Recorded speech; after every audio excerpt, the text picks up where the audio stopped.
welcome back to our channel. On this week's video, I'm going to share with you 5 things that you probably don't know about the retail boutique industry, because these are honestly 5 things that I didn't know when I started in the boutique industry. So let's get started.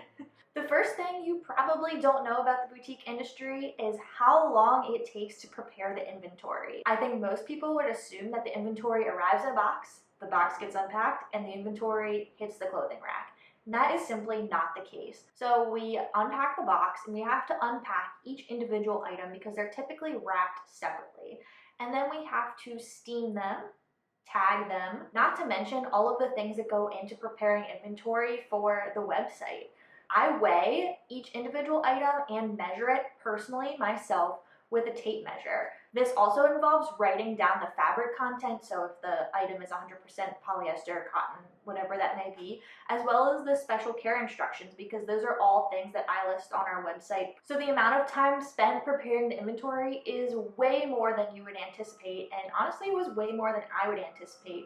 If you had told me 8 years ago how much of my life I would have spent steaming, I'm not sure I would have believed that, because it takes an unbelievably long time. And I haven't even included that we have to check the orders, which is the perfect segue into my next point, which is that clothing vendors have a complete lack of quality control. Talk about the tea and airing our dirty laundry. This is it. If you wanted to know my biggest pet peeve about being in the retail industry, other than social media and influencers, which is a whole different topic, we have to check everything that is inside the box.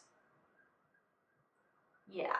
So when I say check, I don't just mean to check that you received the proper number of items, which you do need to check, but I actually mean you need to check the items for quality. There is no quality control. If I have to check every single item for quality, then that means there's no quality control.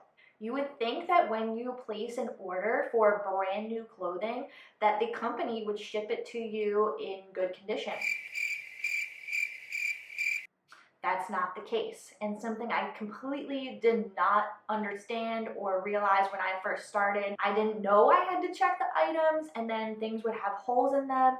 There'd be rips, tears, stains, all kinds of issues. And so now I personally hand check every single item, literally go through seam by seam to make sure that there are no damages. Because guess what? If something is damaged, who pays for that?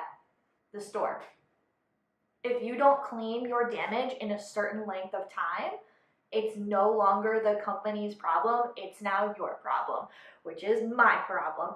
That's a problem. They give you a certain window of time in which you have to check the items, and I'd say most of them it's 5 days. So after 5 days, if you didn't check your items and you email them and say, hey, we got this item and it has a mark on it, and, oh, you didn't email us within the 5 days, so now it's your problem, good luck.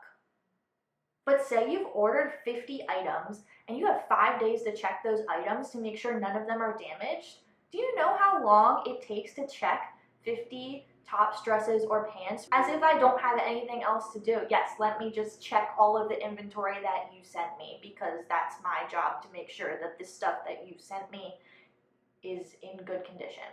That's something that you probably didn't know, and something that I definitely did not know. Another thing you may not have known, or maybe you do know this one, but maybe you haven't realized it, is seasonal color restrictions.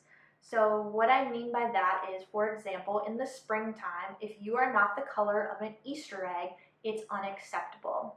Does that sound like you? So apparently black, jewel tones, eggplant, maroon, evergreen, rust, like all of those colors are suddenly off limits as soon as February hits. I was raised under the pretense of, if it's a color that you like, it's a color you look good in, and it's a style that you like and a style you look good in, it doesn't matter. There are no rules. Why are there rules? I don't know. So I don't really understand the seasonal color restrictions. It's definitely there. It's something I have to pay attention to. I literally have people try things on, say, oh, I love the way this fits and this is so cute and I would wear this more than once, which is always my goal. that you're gonna wear it again. Oh, this color like just isn't springy enough or isn't summery enough, or like, oh, it's fall, so I can't wear light blue in the fall. I must be the color of a falling leaf from a tree. I'm also going to take a quick add-on to this, sleeves and sleeveless. You can't apparently wear something that is sleeveless in the fall winter, and you can't apparently wear something that is long sleeve in the spring summer. Now, I'm making huge generalizations here that certainly do not apply to every person, but these are just really common things that I hear all the time, probably at least once a day.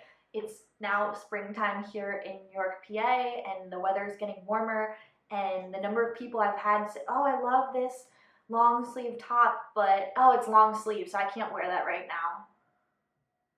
It's not that hot. It's actually 55 degrees today outside, and it's May. I don't really understand the whole sleeveless color restriction thing. If you like the item and it fits and you like the color and the style and everything about it, what's the problem? So I hope you all can take that with a grain of salt and understand that that's not meant to be offensive in any way. These are just things that I've observed over the years that have completely surprised me. If you are a color restrictive person, leave me a comment below and let me know why you think that is. Like, do we have to dress like Easter eggs for the spring? I would love to leave that one behind. So anyway, let's move on. Something else that really surprised me about the retail industry was size phobia.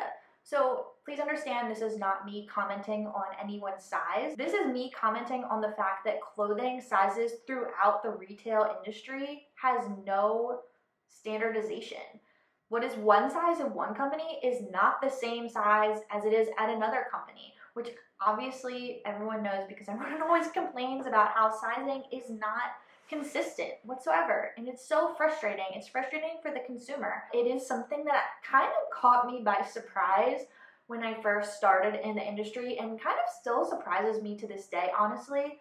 People really do let this affect them. Honestly, the number of people that I have come into my store and they look at a large as if it's on fire and they won't even touch it is astonishing. But I hope in the future that people can just try things on and like what they like, and if it makes you feel good and it fits, then that's all that matters. You can go to Free People and get an extra small, and you could go to Abercrombie and might be a large. But I think ultimately the takeaway from this is you just need to try something on. And the label in the back of the item has almost no meaning, simply because the sizing is so different. You just need to try it on. Just try on the item. The tag doesn't matter. All that matters is you look good and you feel good. End of story. So that brings me to my fifth and final point of this video. You might actually know or may have suspected, but I'm going to explain because I can't tell you the number of times I've received this question is, I can't order you what you want. What kind of business model is that, you ask? I don't know. Please tell me. Ordering from wholesale clothing vendors, you've probably anticipated that you have to order a certain number of items. And this is true. This is called a pack. You order them in 1 pack, 2 pack, 3, however many packs you want. And typically a pack includes 6 items. That can be either 2 smalls, 2 mediums, and 2 larges, or that could be 3 smalls, 2 mediums, and 1 large. But you might think, okay, well, if I order 1 pack, can I add on to that? And the answer is unfortunately no, which honestly drives me crazy because you would think that these vendors want to make more money, but apparently they don't.